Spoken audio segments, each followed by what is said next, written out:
Saya senang juga diinfokan alumni kita yang diberi beasiswa di UIN kita dari Rusia sekarang, Pak Direktur, beberapa telah menjadi mufti di Rusia. Ini prestasi Kemenak. Jadi ini luar biasa ya dampaknya. Jadi saya senang sekali lagi untuk direvitalisasi. Satu adalah negara-negara yang memang mereka menunggu Pak, termasuk hubungan Kemenak dengan Tiongkok Pak. Jadi ada kerjasama saya dengan pemerintah RRT tentang Muslim di Tiongkok Pak. Ada pameran Islam yang dibuka setiap 2 tahun sekali oleh Pak Wapres waktu itu, yang saya kerjasamakan dengan Thailand. Mudah-mudahan dengan RRT bisa hidup, karena saya waktu itu akan memasukkan isu Muslim di RRT. Ini ngeri-ngeri sedap. Ya, ngeri-ngeri sedap Pak. Saya sudah didatangi pimpinan Uighur Pak. Jadi utusan Presiden Amerika 2 bulan lalu menemui saya untuk urusan Afghanistan, urusan Uighur. Tidak tahu, mereka tahu, dan saya kira ini hal yang nanti kita coba Kemenak buka dengan Kemlu lagi, karena RRT lewat pintu Kemenak dengan agama, dengan isu pendidikan sangat welcome. Jadi di sana ada Kementerian Administrasi Agama Pak. Jadi itu sekjennya itu dulu partner saya. Nah ini juga hal-hal yang garapan pertama yang kenapa saya senang menghidupkan internasionalisasi pendidikan.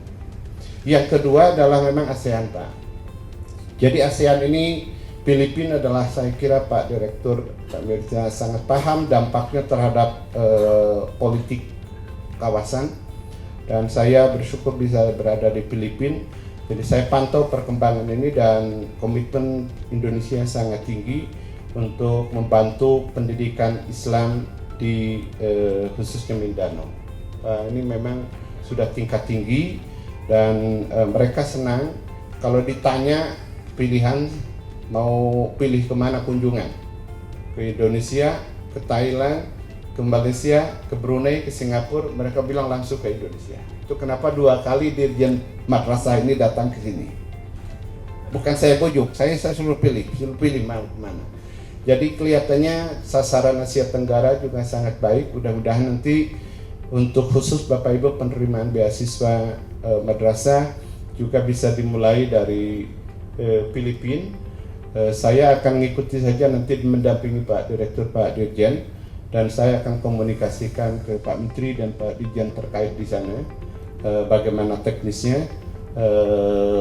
Mereka akan senang begitu dibuka pintu ini. Nanti bagaimana teknis kami mohon saran Pak Mirza, apakah harus ada MOU atau apapun dokumen antar dirjen di 2 pemerintahan ini langsung ke, namanya kementeriannya di Mindanao itu Ministry of Education-nya itu panjang Pak, Menteri Pendidikan Dasar, Tinggi, dan Kejuruan. Tapi dirjennya itu 4, Pendidikan Dasar, Madrasah, Tinggi, dan Kejuruan.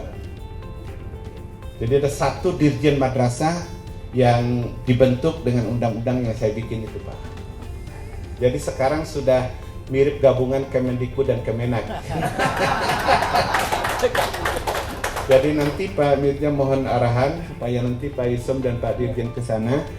Itu Filipina menunggu apakah diperlukan Pulau Nuwun ke Manila sebelum langsung ke Mindanao untuk kerjasama ini. Tapi di Mindanao akan kami siap apapun nanti kebijakannya, dan mudah-mudahan ini bisa segera direalisasikan. Saya akan ikut jadwal Pak Direktur dan Pak Dirjen untuk mendampingi kunjungannya, dan saya tidak harus dibayar dari Kemenak, sekali lagi saya dibayar oleh Australia. Jadi tapi saya akan dampingi untuk memudahkan proses ini nanti dengan teman-teman di sana. Yang kedua, kebutuhan dari Filipina khusus di pendidikan Islam, Pak Isam juga mereka belum punya model pendidikan tinggi Islam. Jadi madrasahnya udah ada di undang-undang. Pendidikan tinggi Islam saya buat juga di undang-undang, tapi belum punya. Bagaimana mendidik guru agama, belum punya Pak. Mereka ada Islamic Studies tapi umum ya Pak. Jadi yang pertama, saya akan tanda tangan MOU dengan Mindanao State University Pak Mirza. untuk menampung anak-anak terbaik yang lulusan studi Islam di sana untuk masuk ke Universitas Islam Internasional Indonesia. Kebetulan saya wakil rektor akademiknya, jadi saya akan sediakan beasiswa untuk mahasiswa di Filipina ini, Pak, yang terbaik yang diusulkan oleh Mindanao State University. Nah, cikal bakalnya adalah ini nanti bagaimana pendidikan Islam di perguruan tinggi sana agar mengikuti juga madhabnya Indonesia. Itu tujuan akhir saya, Pak. Jangan sampai lagi-lagi ini ke sana, Pak, ke Timur Tengah ya. Jadi kita ingin dijadikan kiblat, Pak. Dan ini insya Allah saya akan tanda tangan MOU mungkin bulan depan dengan Mindanao State University untuk bekerja sama termasuk beasiswa tingkat universitasnya. Nanti Pak Isam akan beasiswa untuk mahasiswa di madrasah. Jadi insya Allah ini mudah-mudahan didukung oleh Kemlu untuk percepatan ini, dan saya kira ini adalah sekali lagi kebijakan yang diambil sejak lama oleh Kemenak. Terima kasih Pak Isam menekankan ini lagi. Dan prinsip yang digunakan oleh saya waktu itu Pak JK masih Wapres, kata-katanya jadi pegangan di Kemlu juga. Kata-katanya gunakan diplomasi tangan kanan di atas. Jadi kita tuh udah besar, harus siap memberi. Berapa puluh tahun ya Pak Isam, Al-Azhar menyediakan pendidikan gratis bagi mahasiswa Indonesia. Kenapa kita meminta ke kelasnya beberapa negara Timur Tengah ya Pak? Maaf ya, mungkin ada Somalia, dan itu tidak lebih hebat dari Indonesia ekonominya, perkembangan pendidikan. Jadi kita akan membalik sekarang, kita akan menawarkan ini Indonesia, dan alhamdulillah menyambut Pak. Per hari ini laman kami sebulan sudah dibuka pendaftaran Pak, mahasiswa internasional di kampus kami. Ada hampir 300 yang daftar dan lebih dari 70% adalah mahasiswa internasional. Jadi mereka nunggu Indonesia punya ini. Jadi kami dari mulai Mesir mau belajar ke sini. Kita kan selama ini mikirnya ke Mesir kan. Jadi tentu Afghanistan, Pakistan, Bangladesh semua.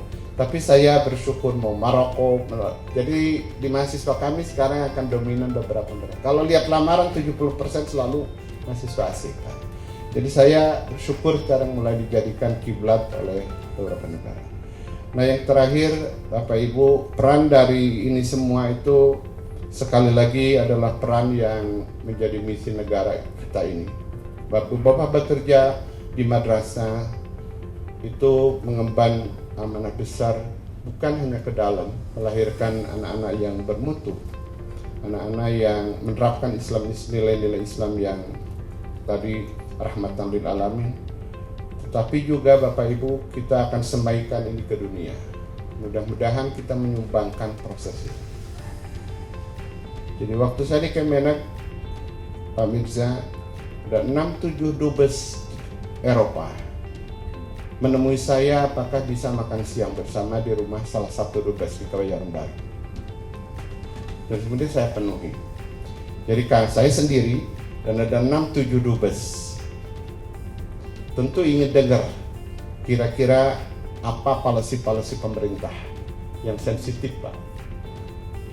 Tapi ada satu pesan di ujung, kira-kira tolong Indonesia tampil ke permukaan untuk mewakili negara-negara Islam membawa dunia yang lebih damai. Itu pesan. Saya terima utusan Presiden Obama, Pak Pemirsa, yang secara khusus menemui saya untuk minta agar Indonesia menjadi pelopor membawa pergerakan perdamaian, mewakili negara-negara ini, Muslim ini. Satu kali lagi saya diundang oleh ada 5 kali Pak, 6 dubes dari kelompok Timur Tengah. Dia bilang, tolonglah Indonesia tampil. Kami itu harus nyontoh mana yang disebut Republik Islam. Republik Islam Iran, nggak ada, mereka nggak mau satu. Saudi mana mungkin dia menyepakati dengan Iran. Jadi mereka susah Pak. Dia bilang semua akan tunduk kalau Indonesia yang di depan.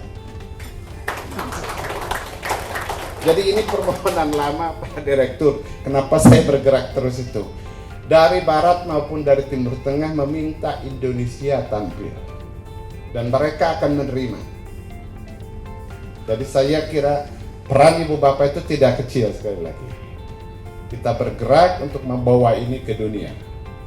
Dengan damai dan insya Allah dunia akan ikut damai.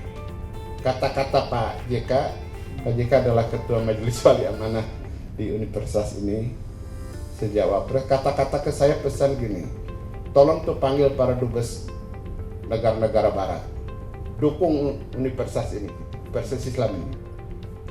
Ini bukan untuk kepentingan kita, untuk kepentingan mereka.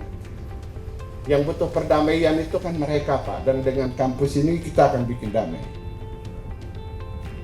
Satu-satunya sekarang Pak Isom, kampus yang mewajibkan mata kuliah Wasatiyah Islam adalah di kampus saya. Semua mahasiswa ada mata kuliah wajib untuk mengambil Wasatiyah Islam, termasuk yang Kristen. Mahasiswa saya ada yang Kristen, ada yang Katolik. Kami ingin semaikan nilai Wasatiyah Islam. Jadi ini memang harus dijual, dan saya jual juga Wasatiyah Islam ini Pak Isom. Karena Pak Jokowi yang memimpin pertemuan melahirkan Wasatiyah Islam di Bogor pada bulan Mei 2018. Seluruh ulama sepakat dan kita wajib menyemaikan nilai ini. Dan saya jadikan mata kuliah wajib di kampus ini.